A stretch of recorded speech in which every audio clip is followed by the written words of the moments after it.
जो सबकी नजर है वो शांति वार्ता को लेकर के है, जो इस वक्त कतर में इस वक्त चल रही है। अब ये कहा जा रहा है कि मिस्र में दरअसल ये जो शांति वार्ता हो रही है, इसी का एक नतीजा है कि हमास ने अमेरिका के 2 बंधकों को छोड़ा है, लेकिन 200 बंधक अभी भी हैं जिन्हें छोड़ा जाना बाकी है। और तमाम ये बातें हैं, ये मिडिल ईस्ट के इर्द गिर्द घूमती नजर आती है। और इसीलिए सवाल ये है कि क्या अब एक बड़ा किरदार यहाँ पर मिडिल ईस्ट निभाएगा, या फिर मिडिल ईस्ट भी कहीं चौथा मोर्चा ना हो जाए। इससे जुड़ी एक रिपोर्ट देखिए।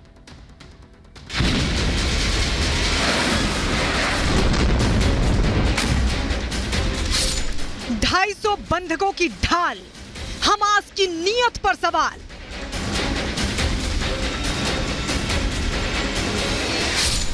अमेरिकी रिहा, 200 से ज्यादा बंधक बाकी।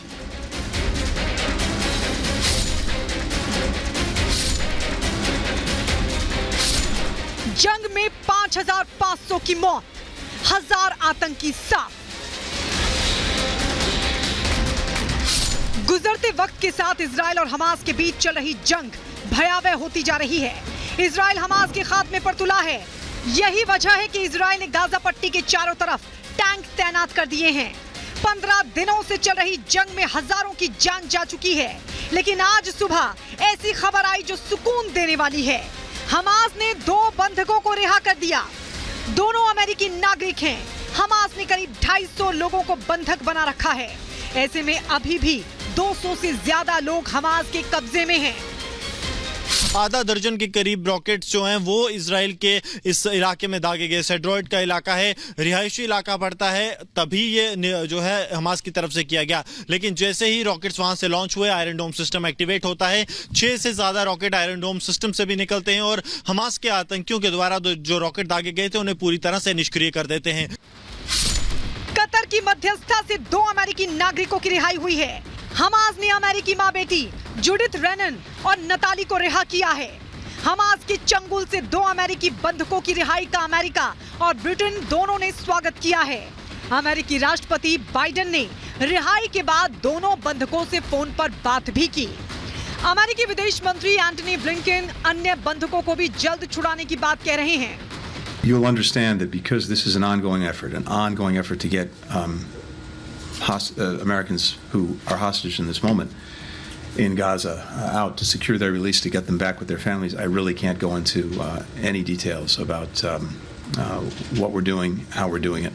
And all I can say with regard to Qatar is, in this instance, we very much appreciate their assistance. Beyond that, I really can't say, because again, we want to focus on making sure that we're getting those who remain hostage back home and with their loved ones. That's the single most important thing. Hamas के कब्जे से 200 लोगों को छुड़ाने की तैयारी चल रही है, जिनमें इजरायली सैनिकों समेत बच्चे और बूढ़े भी शामिल हैं। तो बड़ी तादाद में विदेशी नागरिक भी गाजा में हमास के चंगुल में फंसे हैं। बताया जा रहा है इसमें अमेरिका के करीब 10 नागरिक, थाईलैंड की 14 नागरिक, जर्मनी की 8 नागरिक, अर्जेंटीना के 16 नागरिक, नीदरलैंड का 1 बंधक।